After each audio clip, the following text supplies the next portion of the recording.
capítulo 51. ¿Encontró? Amén. Dice la palabra del Señor: ten piedad de mí, oh Dios, conforme a tu misericordia. Conforme a la multitud de tus piedades, borra mis rebeliones. Lávame más y más de mi maldad y límpiame de mi pecado, porque yo reconozco mis rebeliones y mi pecado está siempre delante de mí. Contra ti solo he pecado y he hecho lo malo delante de tus ojos, para que seas reconocido justo en tu palabra y tenido por puro en tu juicio. He aquí que en maldad he sido formado y en pecado me concibió mi madre. He aquí que tú amas la verdad en lo íntimo y en lo secreto me has hecho comprender sabiduría. Purifícame con hisopo y seré limpio. Lávame y seré más blanco que la nieve. Hazme oír gozo y alegría y se recrearán los huesos que has abatido. Esconde tu rostro de mis pecados y borra todas mis maldades. Crea en mí, oh Dios, un corazón limpio y renueva un espíritu recto dentro de mí. No me eches de delante de ti y no quites de mí tu Santo Espíritu. Vuélveme el gozo de tu salvación y tu espíritu noble me sustente. Entonces enseñaré a los transgresores tus caminos y los pecadores se convertirán a ti. Líbrame de homicidios, oh Dios, Dios de mi salvación. Cantará mi lengua tu justicia, Señor, abre mis labios y publicará mi boca tu alabanza, porque no quieres sacrificio que yo lo daría, no quieres holocausto. Los sacrificios de Dios son el espíritu quebrantado, al corazón contrito y humillado no despreciarás tú, oh Dios. A bien con tu benevolencia, Sión, edifica los muros de Jerusalén. Entonces te agradarán los sacrificios de justicia, el holocausto o ofrenda del todo quemada. Entonces ofrecerán becerros en tu altar.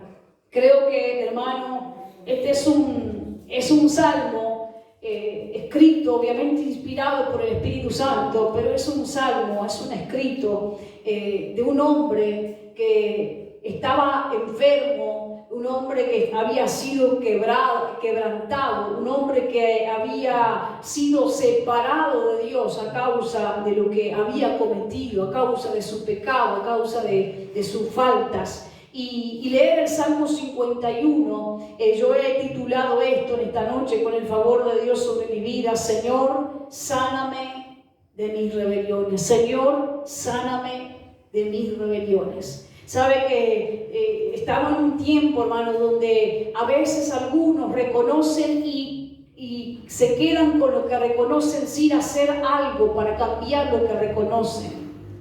Y estamos en un tiempo a la misma vez que la gente no reconoce. Los que reconocen y no hacen nada por cambiar aquello que reconocen, es casi inútil reconocer la falta. Y está el otro, hermano, que ni reconoce, ni obviamente tiene arrepentimiento de ninguna de sus faltas. Y yo creo, hermano, que cada uno de nosotros debe examinarse, que la palabra nos examine a nosotros, a cada uno. Por lo menos yo creo que cada vez que la palabra es impartida, de uno u otro modo, la palabra nos examina y a través de ella nosotros somos examinados. Y sabe que cuando uno lee el Salmo 51, uno ve a un hombre que se sentía enfermo. Porque la expresión de David al decirle: tener piedad de mí. David, un hombre que, hermano, Dios lo había llamado y Dios lo había elegido.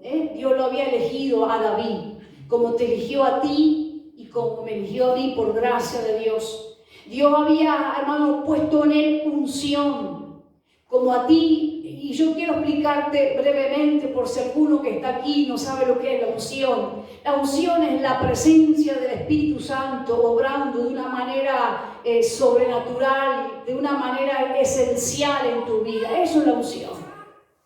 Y David tenía unción, no por sí mismo, sino porque Dios le había dado unción. Tremendamente que David, un músico, aparte de ser un pastor de ovejas, aparte de ser rey, y todas las funciones, también fue soldado, también fue general de su ejército. David cumplió muchas funciones y tenía unción para todo lo que hacía David, tenía unción para todo lo que hacía David. Cuando salía a cuidar a sus ovejas en el campo y se le venía un oso, dice él en sus salmos, en sus escritos, cuando venía un oso contra él, David lo tomaba y se enfrentaba con el oso. Un hombre que, por lo que se lee en la escritura, su estatura no llegaba muy alto, no era alto como para enfrentarse a un oso. No era un hombre forzudo, por lo que expresas el libro de Samuel, porque cuando él va a enfrentarse a Goliat, el rey de Israel lo quiere vestir con armamento de soldado y la ropa le quedaba grande. O sea que físicamente David no era ni alto ni tenía mucho físico, pero la Biblia dice que cuando venía un oso a tratar de llevarse sus ovejas en el campo, las ovejas que él cuidaba del padre,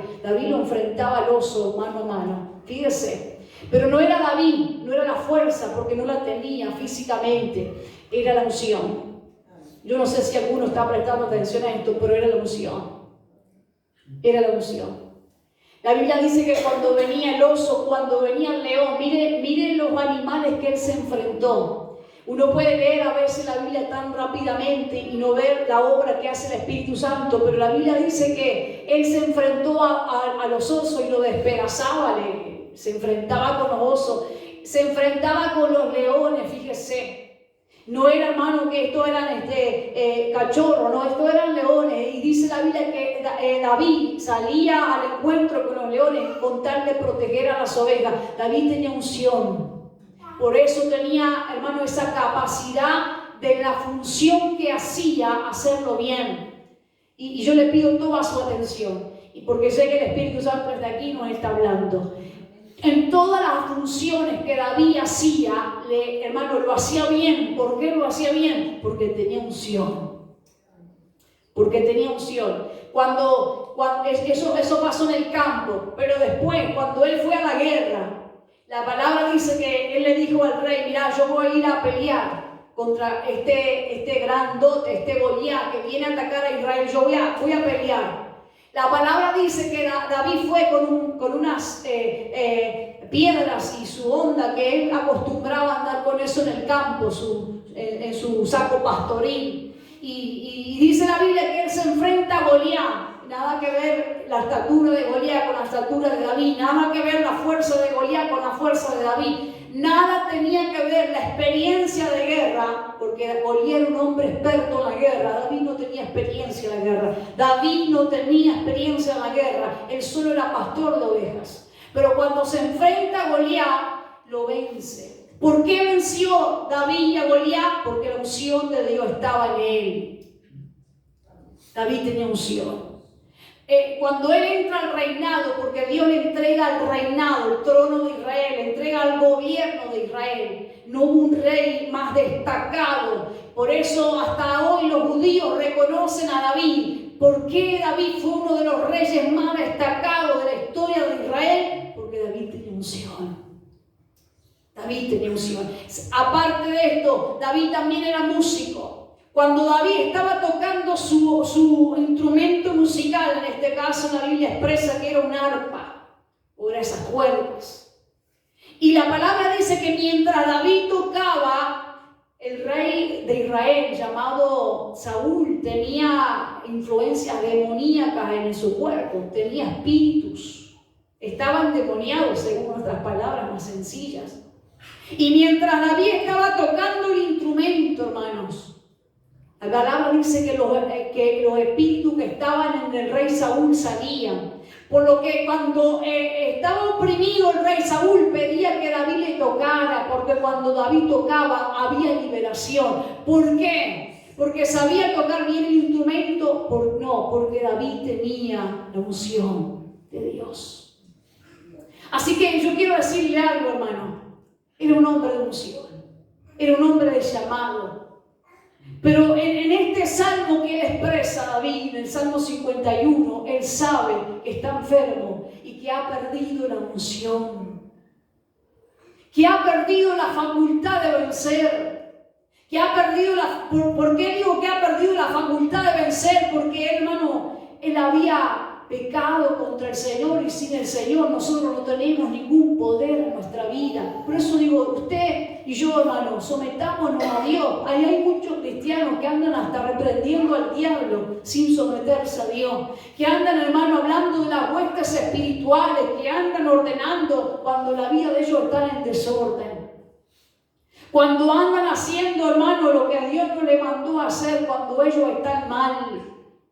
Por eso, hermano, cuando uno lee el Salmo 51, es de un hombre que había perdido la unción, un hombre que estaba enfermo, un hombre que sabía lo que era estar separado de Dios.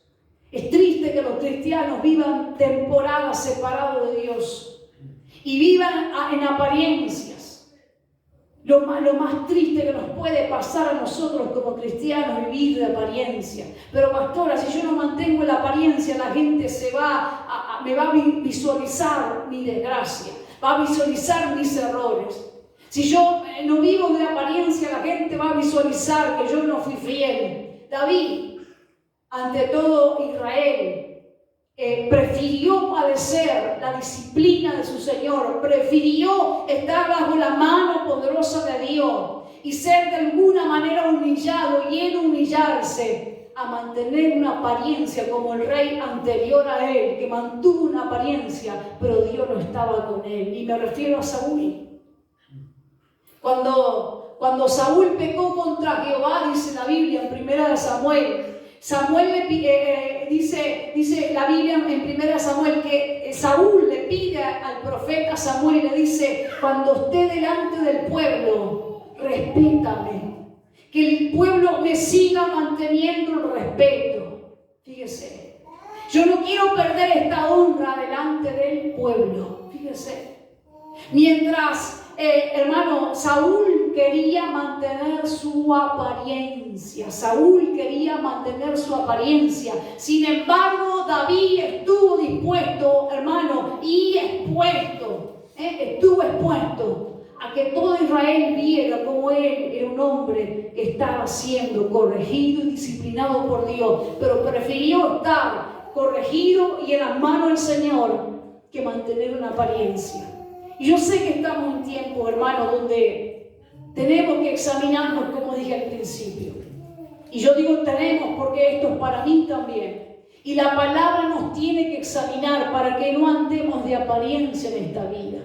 Y él le dice: tened piedad de mí, oh Dios, conforme a tu misericordia, conforme a la multitud de tus piedades, borra mis rebeliones. ¿Y cómo nos hemos rebelado contra el Señor?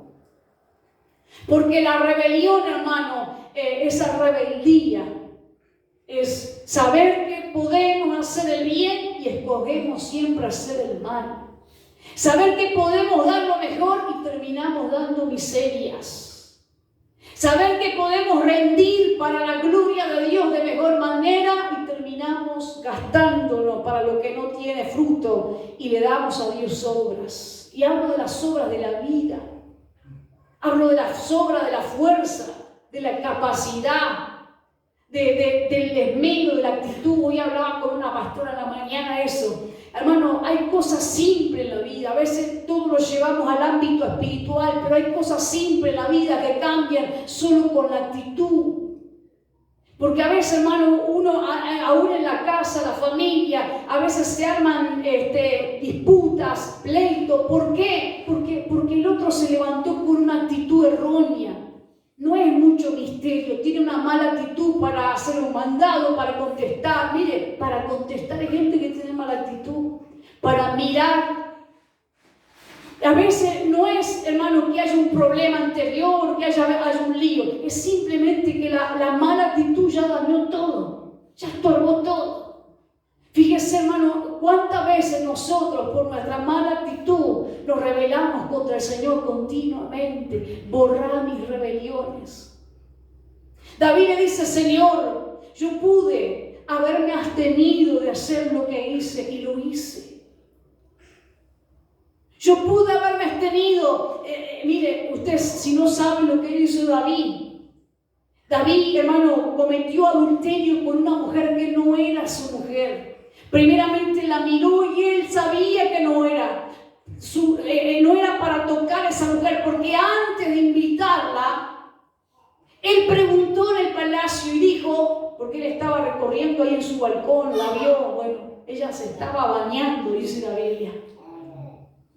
Y él preguntó y dijo, ¿y esa mujer de quién es? Le dijeron, es la mujer de Urías, Eteo.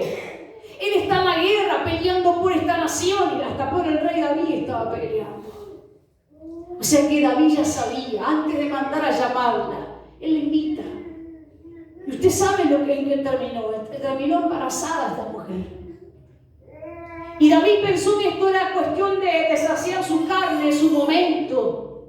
Y esta mujer le hizo saber que estaba embarazada. Así que él trama algo, hermano, que uno dice, pero un hombre de unción. Usted escuchó lo primero que hablamos de David, unción. Él tenía la unción de Dios. Era un hombre de unción. Como un hombre de unción, como un hombre de relación, como un hombre llamado por Dios, cogido por Dios. Como un hombre así podía ejecutar un plan tan diabólico como lo ejecutó David. Él, hermano, en ese plan que ejecutó, mandó a llamar al soldado, el esposo de esta mujer. Le dijo, mirá, quédate unos días en tu casa. Hizo todo un tramullo de mentiras, lo trajo como informante a ver qué estaba pasando en la guerra, no sé qué, no sé cuánto. Lo cierto que el hombre, hermano, tan fiel a su país, tan fiel a su rey, que era el mismo David, dijo, ¿yo cómo voy a entrar a mi casa, comer y acostarme con mi mujer cuando mi gente, mis hermanos, mis compañeros de guerra están dando la vida allá en el campo? Yo no puedo. Dijo, yo estaré a tu servicio, rey, le dijo David, los días que vos quieras yo estaré a tu servicio, pero yo no me voy a poner cómodo en mi casa. Yo no voy a tocar ni a mi mujer estos días. ¿Por qué? Porque yo sé que mi gente está peleando una dura batalla. Fue tan honroso la respuesta del esposo de esta mujer llamada Betsabé, que David tuvo que planear otra cosa. Así que lo vuelve a mandar a la guerra con una carta. Fíjense, la carta decía al general del ejército llamado Joab, le decía, ponémelo enfrente a Urías. Y cuando esté enfrente y vengan muchos enemigos, no lo defiendan. Entonces lo pusieron allá en la guerra. ¿Y quién llevaba la carta? El propio Urías. Y uno dice, qué tremendo, cómo el rey cometió injusticia, un hombre de unción. Los cristianos cometen injusticias. Yo sé que este tipo de mensaje no se predica, hermano, pero los cristianos cometen injusticias. Déjenme volver a repetir, los cristianos cometen injusticias. Este tipo de cosas no se dicen porque ofendería a muchos cristianos. Porque los cristianos piensan que son justos y que hacen justicia siempre, pero hay cristianos que cometen injusticias. Y no se arrepienten, y no las reconocen, y no se vuelven a Dios, y no restauran lo dañado. Y ¿sabe qué? Mientras Urías fue a la guerra con la carta que decía que lo tenían que poner a él enfrente, Urías llega a la guerra, bueno, el general lo pone allá en el frente. Y claro, hermano, los flecheros de los enemigos fueron en contra y lo mataron. Entonces Joab escribe, dice, mirá David, perdimos unos cuantos hombres porque los flecheros del ejército contrario atacaron y David se enoja un poco diciendo, ay, ¿cómo es posible que no se cuidaron en esa parte? ¿Cómo es posible? Y entonces Joab le dice, pero Urías Eteo murió. Y David dijo, bueno. Y esto que David hizo, hermano, Dios lo vio. Así como Dios ve mi rebelión, Dios sabe que yo puedo hacer más. Dios sabe que yo puedo hacer el bien. ¿Por qué Dios lo sabe? Porque puso en nosotros el bien.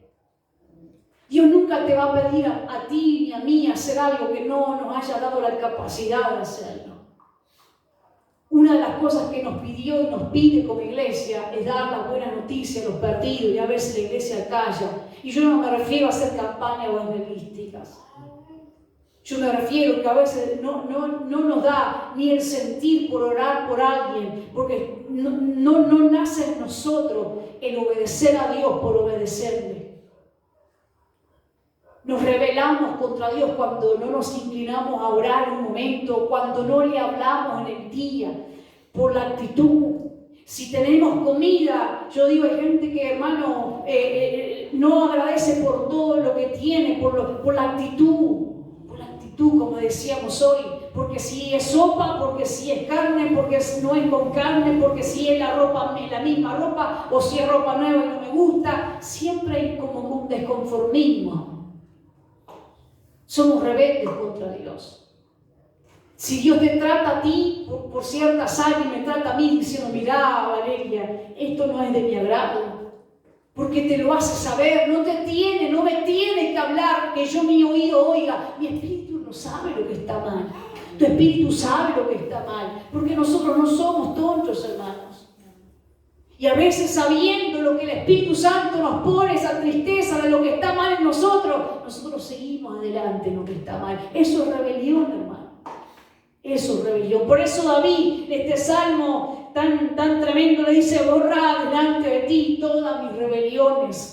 Lavame más y más de mi maldad, limpiame. Mire cómo él expresa, dice, lavame, seguí limpiándome, Señor, porque hay mugre dentro de mí. Limpiame de mis rebeliones. Yo reconozco mis rebeliones. Y ahí está lo que decíamos al principio. Reconocer y, hermano, no quedarnos solo con el reconocimiento.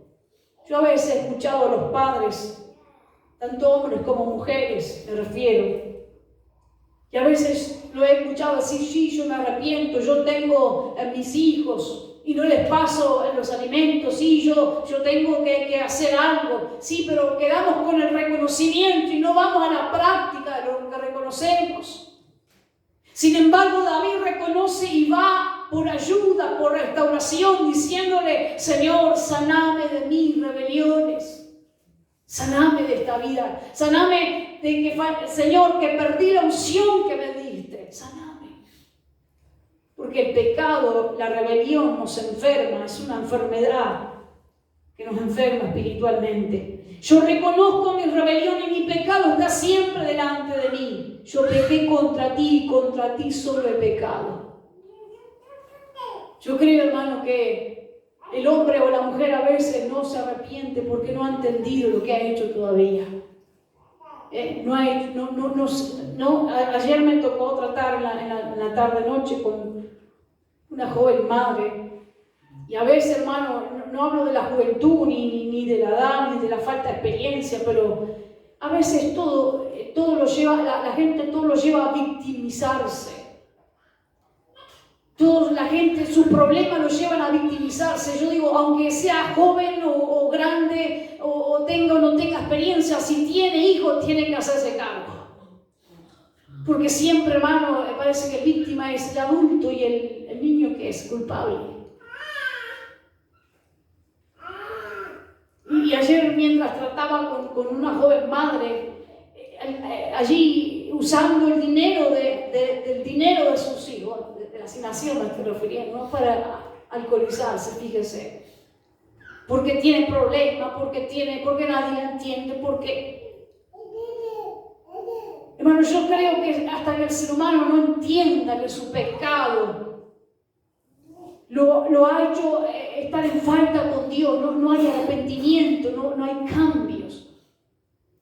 Por eso la gente solo se queda sentimental o hermano, se victimizan. Se victimizan. Lo que me hicieron, estoy mal. Pero si estás mal, no es para otra cosa, sino para pedir ayuda, para humillarte ante tu Dios, no para enterrarte más en el pecado y todavía descuidar más a lo que tenés que cuidar.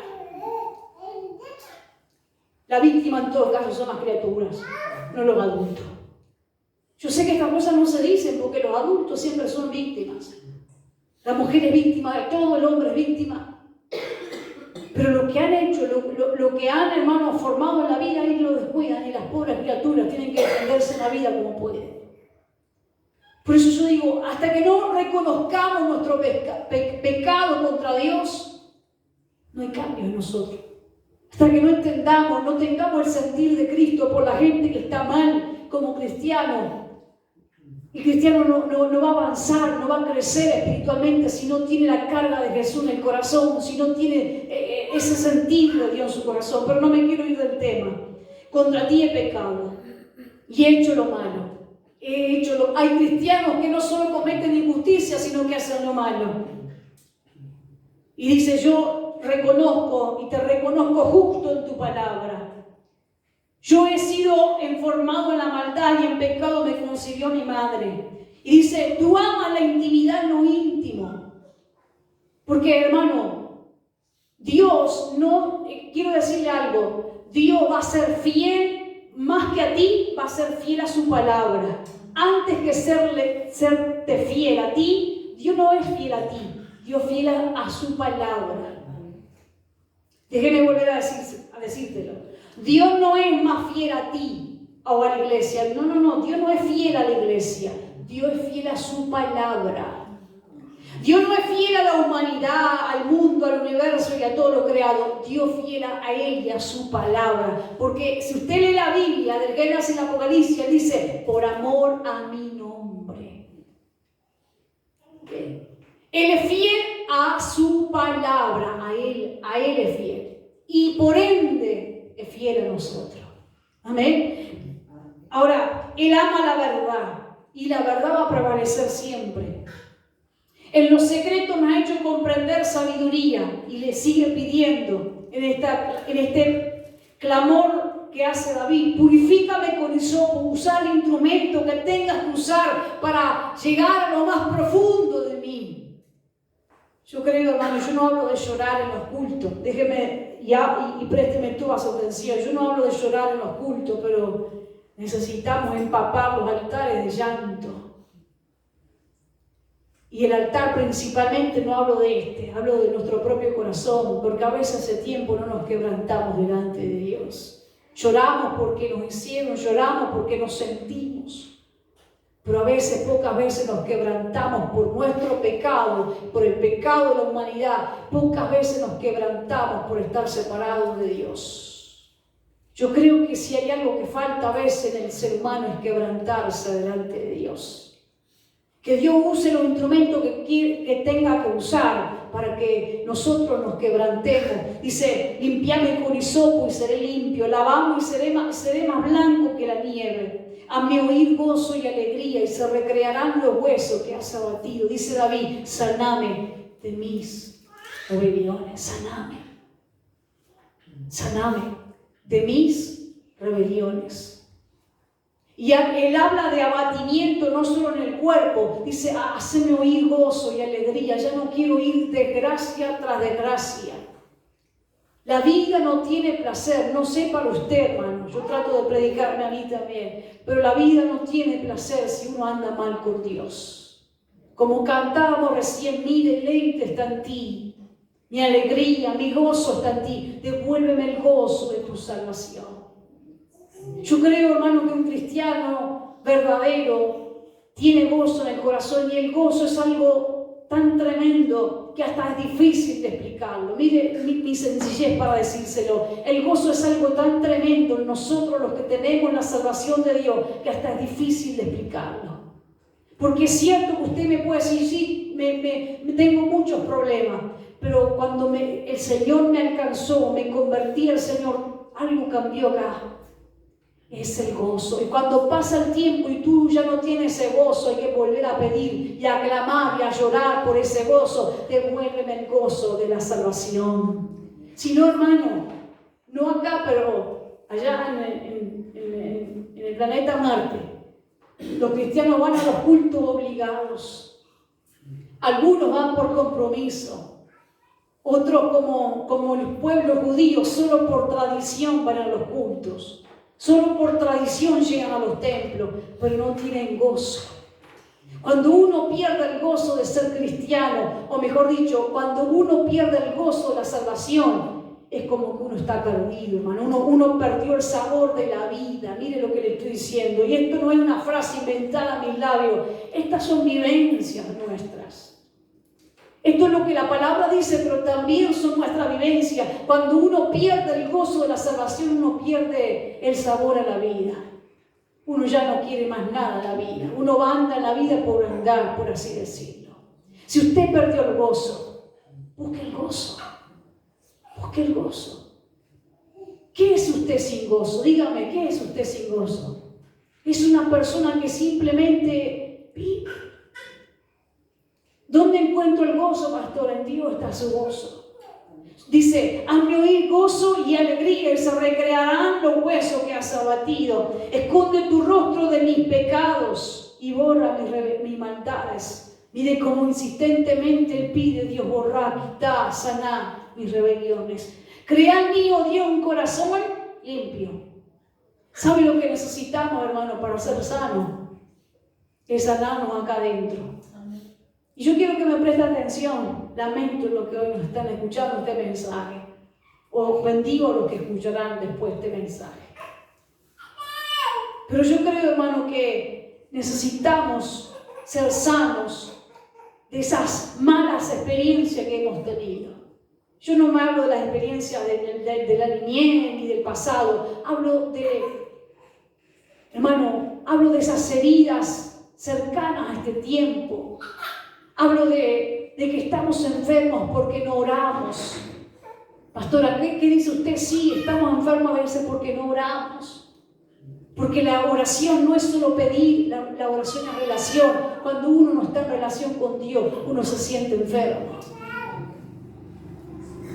Cuando uno pierde el gozo de la salvación, uno anda deprimido, abatido. Crea en mí un corazón nuevo, corazón que no tenga doble intención. Hay cristianos que tienen dobles intenciones. Pastora, eso no es posible. Sí, hermano. Así como en el tiempo de Jesús, que él predicaba y los mismos que daban la ley y la palabra y andaban ahí con ropa de santos. Esos tenían el corazón, hermano, cargado con la intención de matar a Jesús y hasta lo llevaron a la cruz. Sí, doble intención.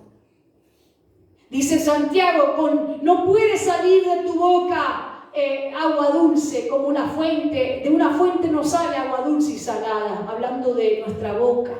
No podemos maldecir a los hombres y bendecir a Dios con la misma boca. Yo te bendigo, te amo, y al otro le digo te odio. Eso no funciona, hermano. Crea en mí un corazón nuevo. Mire, yo no me vine romántica hoy ni trato de serlo. Yo te estoy predicando la palabra con el temor de Dios, a mí también, o enseñando esta tarde. Hermano, necesitamos un corazón nuevo. Necesitamos un corazón nuevo. Porque no podemos estar en el tono de Dios, no podemos estar, hermano, en la carga de Dios, no podemos sentir lo que siente Dios con un corazón corrupto, no podemos. Hoy leía en Mateo y en Lucas que cuando mi ojo está mal, todo mi cuerpo está mal, dice. Porque cuando uno ve mal, uno ya anda mal. Dice, pero si tu ojo es sano, todo en ti está sano. Cuando uno anda mal, hermano, cuando uno, ya todo está mal. Dice tanto Mateo como Lucas, cuando tu ojo es malo, vos ves todo mal, todo está mal. La iglesia está mal, tu matrimonio está mal, todo el mundo está mal para vos. No, nada te parece, pero cuando tu ojo está sano, que Dios nos ayude. No me quiero extender, pero necesitamos un corazón nuevo. Renueva un espíritu recto, sincero. Rectitud no es la perfección de no equivocarnos. Escuche y déjeme repetírselo esto para usted y para mí. Rectitud no es la perfección de nunca equivocarnos, porque en tal caso ya tendríamos que estar en el cielo, porque equivocarnos nos vamos a seguir equivocando. Rectitud es saber que aunque nos equivocamos, inmediatamente buscamos que Dios nos enderece. Cuando a veces decimos, bueno, este dinero no es mío, me lo dieron, yo lo voy a retener, o me lo llevé equivocado y me lo prestaron, lo voy a devolver. Cometí el error de hablarle mal, le voy a pedir disculpas. Tuve una mala actitud, me voy a portar mejor la próxima. Eso es pedirle a Dios, dame un espíritu recto, el recto dentro de mí. ¿Sabe, hermano? Si hay cosas valiosas en el cristiano, es tener un corazón parecido al de Cristo o conforme a la voluntad de Cristo y tener un espíritu recto. La rectitud, hermano, es buscar todo el tiempo mejorarnos y enderezarnos en aquellas cosas que hacemos mal. Yo le decía a alguien esta mañana, porque me contaba de lo que le parecía mal. Esta persona no es de Salto, no es uruguaya. Entonces me contaba lo que para ella era malo de los uruguayos, de nosotros. Yo le decía, bueno, puede que sí, hermana, le decía. Puede que nosotros seamos medios cerrados, según los de afuera, que nosotros seamos medio así. Otros de otro país vienen y se besan como 5 veces, como los argentinos que te besan de un cachete, que te besan del otro, los brasileños que se ríen todos los días, que se visten de todos los colores y para ellos está todo bien. Está bien. Yo digo, está bien, hermano, lo reconozco, nosotros somos medio duros. Pero, ¿qué le parece si usted aprende nuestra cultura y nos va conociendo y nosotros tomamos lo bueno que Dios le dio a ustedes y nos mejoramos entre todos en esta vida? ¿Por qué no? Porque nadie es perfecto en esta vida. Amén. No me quiero ir del tema, hermano, pero que Dios nos ayude. No me eches de delante de ti, no me eches delante de ti. Dios te dio un lugar, y escuche lo que le voy a decir porque me estoy predicando a mí también. Dios no nos dio un lugar en el templo, Dios nos dio un lugar en su reino. Que Dios no nos quite de ahí nunca, que nunca borre nuestro nombre del libro de la vida. ¿Y por qué borraría nuestro nombre del libro de la vida? ¿Por qué nos echaría de su presencia? Por no habernos arrepentido. Por lo tanto, que Dios nunca nos eche delante de Él. No quites de mí tu Santo Espíritu. No quites de mí tu presencia. Lo que David estaba diciendo, no quites de mí tu unción. La que me hizo enfrentarme al león, al oso, la que me hizo ser fuerte en la guerra. No quites de mí la unción. Que Dios no quite de nosotros la unción. Que Dios no quite de nosotros la unción, hermano. Porque hay cristianos que oran, ni los mosquitos se sujetan.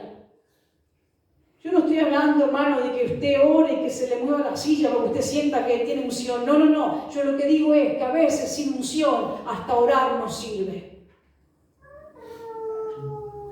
Lo que hacía David le funcionaba porque la unción de Dios estaba en él.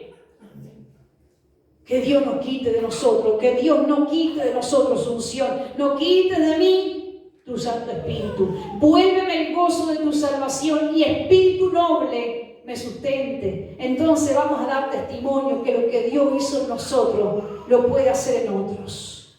Le voy a enseñar a los transgresores tus caminos. Le voy a hablar de tu verdad y ellos se van a convertir a ti. Hablando también que David estaba pidiendo la unción. Y ellos se van a convertir a ti.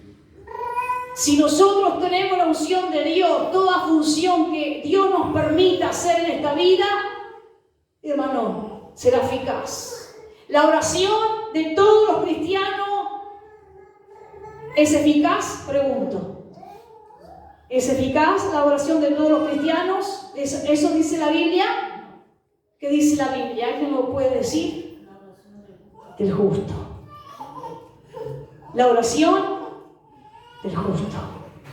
La oración del justo. La oración del justo, hermano, delante de Dios es eficaz. Nosotros cuando estudiamos hace poco con los del MISPA, ya no recuerdo si segundo o tercero, seguramente con tercero, estudiamos un poquito sobre el matrimonio. El matrimonio a veces tiene estorbo, dice Pablo, tanto el hombre como la mujer. ¿Por qué? Porque ¿cómo el hombre va a venir a orar si tuvo un pleito con su mujer y no lo arregló? Antes de llevar la ofrenda al altar, dice el Evangelio, arregla tu asunto y después lleva tu ofrenda. Porque a veces, hermanos, tenemos estorbo hasta en oración. porque no nos perdonamos entre nosotros mismos. Y no me quiero ir al tema, que Dios nos puede ayudar. Líbrame de homicidios, oh Dios, Dios de mi salvación. Él había cometido homicidio, David, sí, porque él había mandado matar. Líbrame de matar. ¿Sabe, hermano? Nosotros a veces cometemos homicidio, según el apóstol Juan, con nuestra boca. Porque Caín mató a Abel, pero a veces nosotros matamos a nuestros hermanos con nuestro hablar. Una palabra es tan hiriente, tan hiriente, tan hiriente. Parece que no para ti, pero para el otro lo destruyó. ¿No te pasó a ti que parece que te apuñalan directamente con una palabra, te quedas frío interiormente? Al otro sigue como que así nada. Y esa palabra, yo no sé si no se dio cuenta, pero esa palabra te dio. Que Dios nos libre de homicidios. Señor, abre mis labios y publicará mi boca tu alabanza. Hermano, los cristianos hemos sido llamados a publicar. Y no hablo de hablar solamente a publicar en Facebook, en las redes sociales. Hablo de publicar con nuestra vida lo que Dios te dio. Tú tienes mucho de parte de Dios para dar. Usted me dirá esta noche, pastora, yo no sé ni predicar. ¿Qué tengo para dar? Tiene Dios usted. No piense que dar es predicar. No piense que dar es predicar. Usted tiene mucho de Dios para dar. Delo. Entonces publicará mis labios tu alabanza. Porque tú no quieres sacrificio que yo lo daría. Y ahí están muchos cristianos presentando culto tras culto sacrificios inútiles. Alabanzas inútiles. Cantos inútiles. Presencialmente vienen al culto, pero no entregados a Dios. Que Dios nos ayude a no ser parte de ellos. Porque eso solamente sería un sacrificio que Dios no ve, que Dios no recibe. ¿Qué quiere Dios de mí? Que nosotros seamos sanos.